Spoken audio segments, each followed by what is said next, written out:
Hello, I'm Dr. Ross Walker and welcome to the checkup.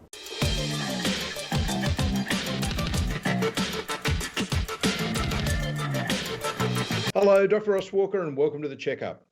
I'd like to talk about anti-aging, but I'd like to start with what I think is a vitally important molecule that's been around for years, and this is very important as far as I'm concerned, pre-cradle to grave. And we're talking about vitamin B3.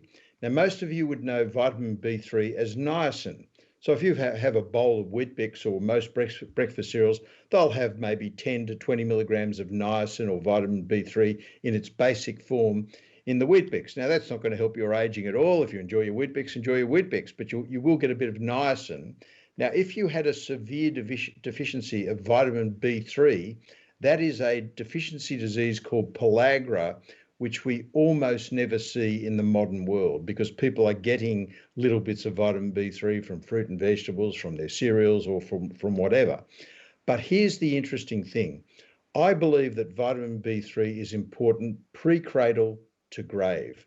Now, there's been some really elegant work done by Professor Sally Dunwoody at the Garvan Institute, where she treated rats who were genetically predisposed to get birth defects with a good dose of vitamin B3 and prevented the birth defects. So clinical trials are now going on in pregnant women to see whether vitamin B3 will do the same thing.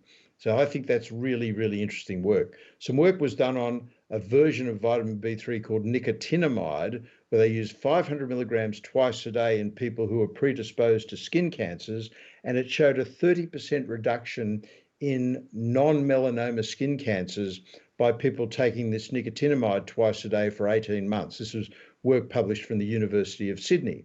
Now, I've been using the revved up version of vitamin B3, which is the pharmaceutical tweaking of the molecule called nicotinic acid. So it's got nothing to do with the nicotine people smoke. So this is nicotinic acid, pharmaceutical version of B3. I've been using that for my cardiology patients for a number of years, and because it modulates cholesterol, it converts your LDL, which is the so-called bad cholesterol, from small LDL, which is bad, to large LDL, which is good, small HDL to large HDL. So this is where size is important. The larger, the better for these molecules, and nicotinic acid does that. But nicotinic acid also opens up the blood vessels and flushes all the muck out.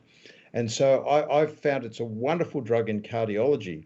But recently, Professor David Sinclair, who's an Australian from the University of New South Wales, who now works in Harvard, has become the world anti-aging guru.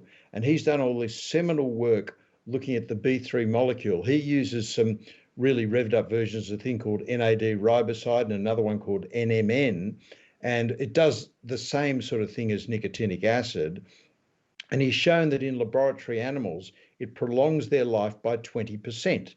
So things like rats and monkeys, where he's trialed these different chemicals, a 20% increase in longevity, and all the parameters of aging start to reverse. Now, you can't do a 50-year randomized trial in humans.